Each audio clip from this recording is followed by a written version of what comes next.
आज महानवमी है। इस बार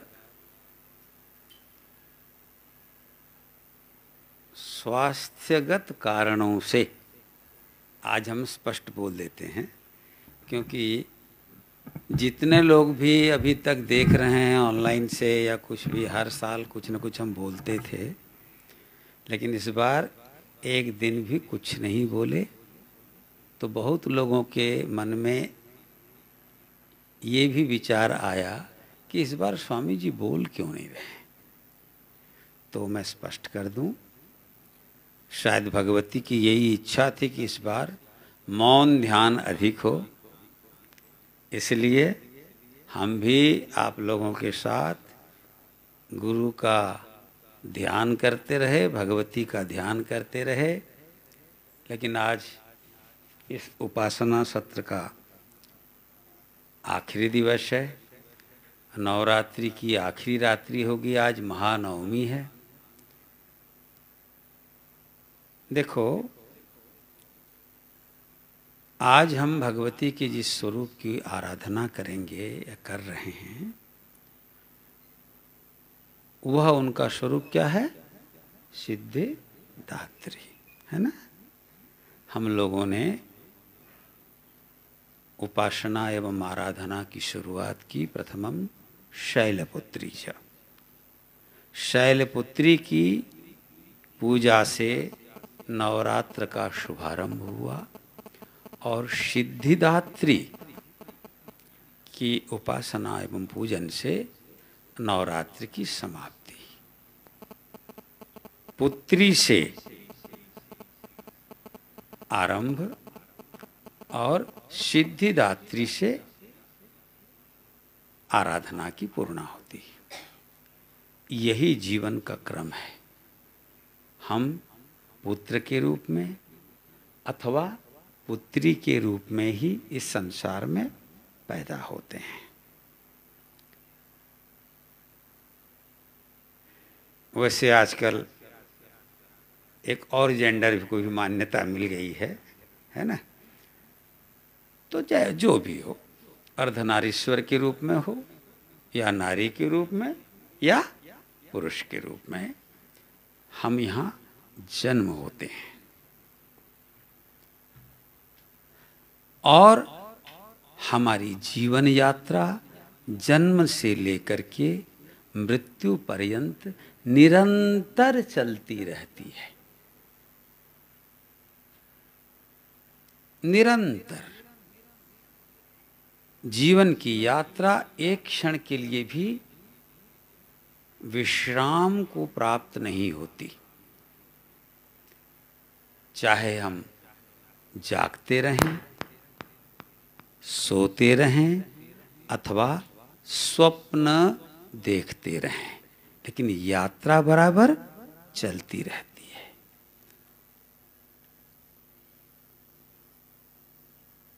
अगर विश्राम जीवन यात्रा को चाहिए, तब तो फिर वो महाविश्राम हो जाएगा। अगर हमारे शरीर का जो हृदय है, हृदय देखो, जब से हम पैदा हुए, पैदा होने से पहले ही माँ के गर्भ से ही हृदय का चलना जो चालू हुआ है, वह 1 मिनट के लिए भी विश्राम नहीं करता। अगर हृदय कहे कि मुझे आज 1 घंटे के लिए विश्राम दे दो, तो फिर उठोगे क्या? तो ये यात्रा निरंतर चलती रहती है, चलती रहती है, चलती रहती है। इसी को वेद में चरैवेति चरैवेति चरैवेति कहा। चर एव इति, ये सब चर है। और जो अचर है, वहां जीवनी सत्ता सूक्ष्म रूप में विद्यमान रहती है गतिमान नहीं, स्थिर अवस्था में। देखो मेरे अनुसार संसार में जो कुछ भी है सब जीवंत है। ये मत सोचो कि पत्थर जीवंत नहीं है और मनुष्य ही जीवंत है, ऐसे नहीं। लेकिन पत्थर को अपने जीवंत होने का ज्ञान नहीं है और मनुष्य को अपने जीवंत होने का ज्ञान है। मनुष्य ही नहीं, पशु पक्षियों को भी। इसीलिए मृत्यु से सभी पशु पक्षी डरते हैं, मरना कोई नहीं चाहता। माने जीवंतता का बोध जहाँ चैतन्य सत्ता है वहाँ होती है, और जहाँ चैतन्य सत्ता नहीं, जड़ सत्ता है, वहाँ जीवन का बोध नहीं होता, लेकिन होता जीवन भी है।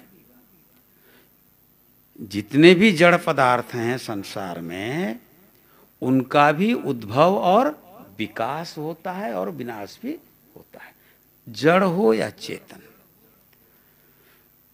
तो हमें जो जीवन मिला है, जन्म से हम अपने कर्ममय जगत में कर्म का आरंभ कर देते हैं। जन्म से ही आहार, निद्रा और भय, ये तीनों जन्म से ही हमारे साथ हैं। इसलिए हमारी यात्रा जन्म से चालू हो गई। यात्रा मतलब कर्म, उपासना, आराधना। लेकिन हमने अपने जन्म से खाने पीने, सोने, उठने, बैठने इत्यादि की क्रिया को उपासना या आराधना के रूप में नहीं देखा। इसीलिए हमें सिद्धिदात्री तक पहुंचने में दिक्कत हो जाती है, क्योंकि हम जानते ही नहीं हैं कि जन्म कन्या अथवा पुत्र के रूप में हम जन्म तो ले लिए, हमारी यात्रा चालू हो गई, लेकिन हमारी उस यात्रा को हमने उपासना या अन्य रूप में नहीं समझा, क्योंकि हमें वैसा समझाया ही नहीं गया। बल्कि ये समझाया गया कि अब तुम बड़े हो रहे हो, अब तुम ये हो रहे हो, ये कमाओ, खाओ, बाल बच्चे पैदा करो, घर बनाओ, ये हो वो हो। यही हमको सिखाया गया, यही हमको पढ़ाया गया। ये नहीं बताया गया कि जीवन का उद्देश्य घर बनाना नहीं है। घर आवश्यक है शरीर को थोड़े समय के लिए विश्राम देने के लिए, सुरक्षा देने के लिए। भोजन की जरूरत है शरीर यात्रा को चलाए रखने के लिए, लेकिन भोजन जीवन का लक्ष्य नहीं है, शयन जीवन का लक्ष्य नहीं है, पुत्र कन्या उत्पन्न करना ही जीवन का लक्ष्य नहीं है, अर्थ उपार्जन करना और यश प्रतिष्ठा प्राप्त करना यही जीवन का लक्ष्य नहीं है। जीवन का लक्ष्य है सिद्ध होना, और सिद्ध होता है व्यक्ति सिद्धिदात्री की कृपा से। और जब सिद्धिदात्री की कृपा कब होती है? जब उसे ये बताया जाए कि अरे मनुष्य, तुम्हारी यात्रा, कर्ममय जीवन की तुम्हारी ये यात्रा साधारण नहीं, असाधारण है। यही ईश्वर की पूजा है, यही उपासना है। इसलिए अपने प्रत्येक कर्म को जानते हुए, जागते हुए करो, जानते हुए और जागते हुए। सोए सोए कर्म करोगे तो लाभ नहीं मिलेगा। तो जब अपने कर्म को जागते हुए, जानते हुए करना, अपने जीवन का निरंतर विश्लेषण करते रहना, इससे क्या होगा? धीरे धीरे शैलपुत्री अर्थात जन्म से जो हमारी यात्रा चालू हुई, वह फिर जीवन के अंतिम पड़ाव तक हम निर्विघ्नता पूर्वक बढ़ेंगे, और जीवन के अंतिम पड़ाव में हम असिद्ध, अपरिपक्व, रोता हुआ इंसान नहीं होंगे, बल्कि परिपक्व, सिद्ध और हंसता हुआ इंसान होंगे। मन प्रसन्नता पूर्वक इस संसार से हम अपने आप को अलग कर पाएंगे। जीवन की उपलब्धि वही है। अगर ये नहीं हुआ तो जगत गुरु शंकराचार्य कहते हैं अभिज्ञाते परे तत्वे शास्त्राधीतिस्त निष्फला। तुमने बहुत पढ़ लिया, बहुत कर्म कर लिया, बहुत कुछ उपलब्ध कर लिया संसार में, परंतु आत्म तत्व का ज्ञान प्राप्त नहीं किया तो सब कुछ निष्फल है, असिद्ध है, व्यर्थ है। तुमने जीवन में केवल टाइम पास किया, समय को तुमने सही ढंग से उपयोग नहीं किया। अविज्ञाते परे तत्वे शास्त्राधीतिस्तु निष्फला। आत्म तत्व का ज्ञान न हो तो चाहे कितना भी पढ़ लो, वदन्ति शास्त्राणि, है ना। जगत गुरु शंकराचार्य ने विवेक चूड़ामणि में बड़ा स्पष्ट बोला है। कुछ भी बोल लो, कुछ भी पढ़ लो, कुछ भी बढ़िया से बढ़िया है, बाग बैखरी शब्द झरी शास्त्र व्याख्यान कौशलम वैदुष्यम विदुषाम तद्वत भुक्तये न तु मुक्तये। तुम बहुत बड़े ज्ञानी हो गए, बहुत कुछ कर लिए, बहुत सुंदर बोल लेते हो, बात लिख लिए, बहुत कुछ सब कुछ कर लिया। ये सारी प्रतिभा किस लिए है? इससे तुमको भोग मिल सकता है, अर्थ मिल सकता है, पैसे मिल सकते हैं, तुम अपना सांसारिक ऐश्वर्य बढ़ा सकते हो, मगर न तो मुक्तये, मुक्त नहीं हो सकते, अर्थात स्वतंत्र नहीं हो सकते। शुद्धोहम बुद्धोहम निरंजनोहम, इस भावना में नहीं जी सकते।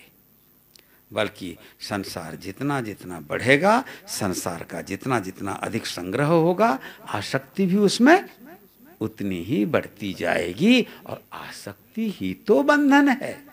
स्त्री के प्रति आसक्ति है, दुख होगा। पुत्र के प्रति आसक्ति है, दुख होगा।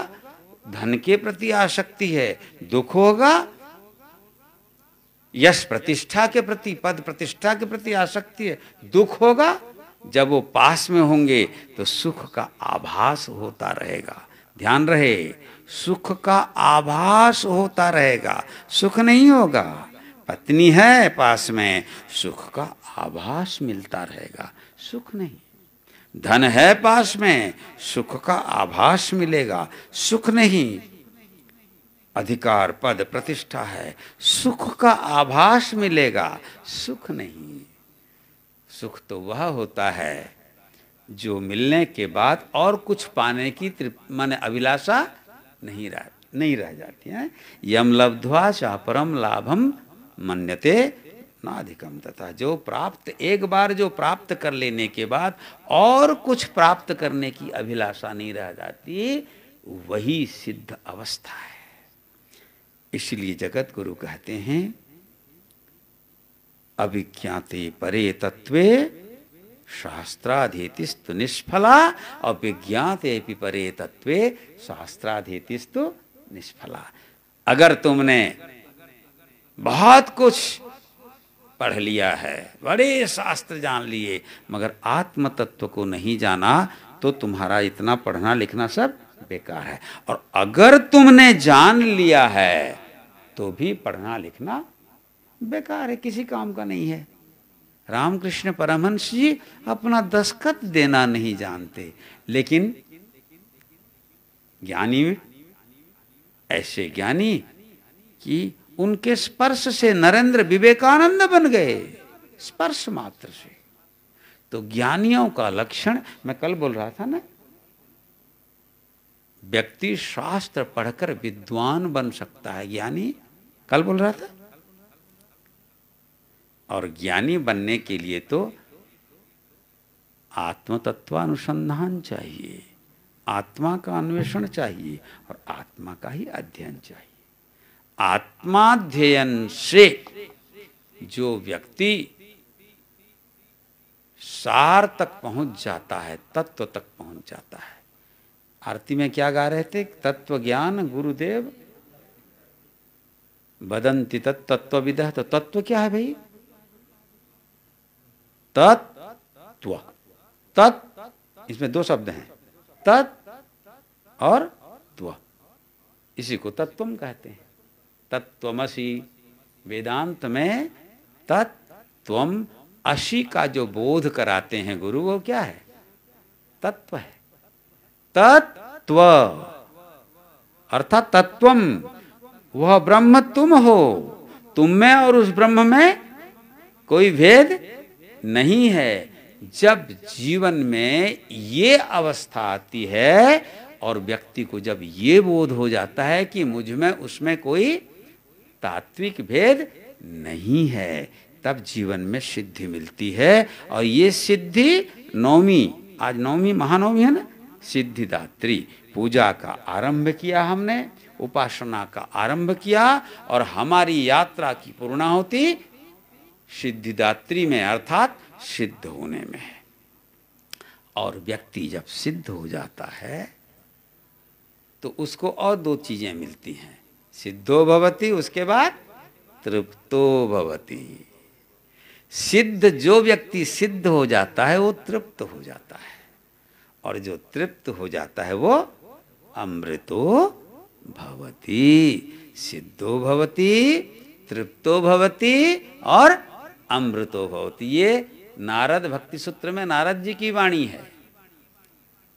तो ये कहीं से भी घटा लो, जो व्यक्ति सिद्ध होता है भक्ति के माध्यम से हो या ज्ञान के माध्यम से, हैं? गुरु पादुका पूजन, पादुका स्तोत्र में कहा गुरु भक्ति दाभ्याम बोल रहे थे ना। गुरुपाद पूजा से मिलता क्या है? भक्ति मिलती है, हैं? रामचरितमानस में है ना, श्री गुरु पद नख मणिगण ज्योति सुमिरत दिव्य दृष्टि ही होती, बंदौ गुरुपद पदुम परागा सुरुचि सुभाष सर। तो चाहे भक्ति मिले तो तृप्ति मिलेगी और अमृतत्व प्राप्ति होगी, या शक्ति मिले। भक्ति और शक्ति में दो अलग अलग नहीं है ना। देखो, शक्ति जो है वही भक्ति है, और भक्ति जो है वही शक्ति है। जिस हम त्रिगुणात्मिका शक्ति की पूजा कर रहे हैं, यथार्थ में वह त्रिगुणात्मिका शक्ति भगवती क्या है? वही भक्ति है जो भगवान से मिलाती है, वही शक्ति है जो शिव से मिलाती है ना। और जब व्यक्ति भक्ति और शक्ति के रूप में उस तत्व का बोध कर लेता है तो स्वयं मुक्ति प्राप्त हो जाती है, मुक्त हो जाता है, अमरत्व को प्राप्त कर लेता है। तो हमारी उपासना का भी लक्ष्य है सिद्ध और तृप्त और अमृत, इन तीनों तत्व को प्राप्त करना। इसीलिए ये तीन देवियों की उपासना है, महाकाली, महालक्ष्मी, महासरस्वती। महासरस्वती है ना, तो महासरस्वती, महालक्ष्मी और महाकाली, इन तीनों को प्राप्त करने का मतलब सिद्धि, तृप्ति और अमृतत्व की प्राप्ति। तो सबको भगवती की कृपा से सिद्धि, तृप्ति और अमृतत्व की प्राप्ति हो, ये मेरी शुभकामनाएं हैं। सबको बहुत बहुत शुभकामनाएं। हरि ओम तत्सत।